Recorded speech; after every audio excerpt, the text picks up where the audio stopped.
Hey everybody, I'm Grandmaster Ben Feingold. It's 5 Minutes with Ben. I'm Ben. I'm going to look at a game played in the U.S. Open, not the U.S. Championship, in 1990 between Yasser Seirawan White and William Orton Black. Black's FIDE rating is 22.55 and Yasser's is higher. Very rarely look at Yasser Seirawan game, but he's pretty popular. And me and Yasser are like that, son. So I should look at some more of Yasser's games. Anyway, he didn't have a lot of trouble this game. Very interesting opening. Played a Slav. And after knight c3, his opponent took on c4. And typically, white plays e3 here. But Yasser played more aggressively with e4, b5, a4. And Black decided it was too difficult to defend the B pawn and keep the C pawn. So he played B4.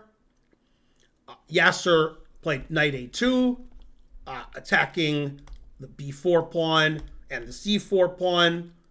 Black ignored the C4 pawn and played E5, which defends the B4 pawn. And Yasser, therefore, developed a piece, defending the center, attacking the E pawn. White played E takes D4. So at this point in the game, Yasser called the arbiter over and asked, is my opponent really 22.55? Because it seems like he only knows how to move pawns. He hasn't moved any of his pieces. Maybe he doesn't know how. Didn't want to take advantage. And the guy said, no, I know how to move the pieces. It's okay. I'll start moving pieces. I'm sorry. And Yasser said, okay. And the game continued. That's based on a true story. Okay, so Yasser played bishop takes c4. Black is up a pawn, but Black has no development. And Yasser has 3 pieces out. And the d4 pawn is under attack. Now, typically, Black would play c5 here, but he promised that he wouldn't make any more pawn moves because he wanted to prove he knew how the pieces moved. Also, c5 is bad because bishop d5 and the rook's trapped. Okay, so he played bishop g4. Yasser didn't want to trade queens with queen takes d4 because Yasser has a big lead in development, wants to attack. With queen b3 with the crushing threat of bishop takes f7 check. And it unpins his knight. Queen e7, which defends this pawn, attacks this pawn, but it blocks the bishop on f8, so not a good square for the queen. Queen knight takes d4, material equality for one move. Queen takes e4 check, Black is back up a pawn, and bishop e3. Now, queen's not on e7, which it was the previous move. So we've re-threatening f7 pawn. In this position, Black played bishop c5, putting pressure on the knight because bishop's pinned. And Yasser played a fork, f3. Always play f3. Got to move your queen.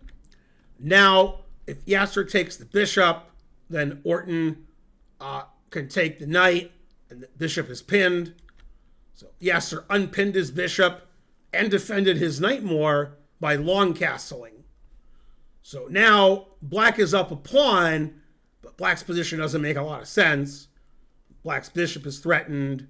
Yasser's going to play rook he1. It's going to be pretty annoying. So bishop e6, trying to block up the e file. Yasser did play rook he1. He could have taken on e6, but take on e6 next move. Bishop takes c4, which was not played, is pretty dangerous because we got this action going on. So that doesn't look good. Okay, so Black played knight d7. Bishop takes e6. And now Yasser got very frustrated because after Black said, that he wasn't going to move pawns anymore, then he moved a pawn.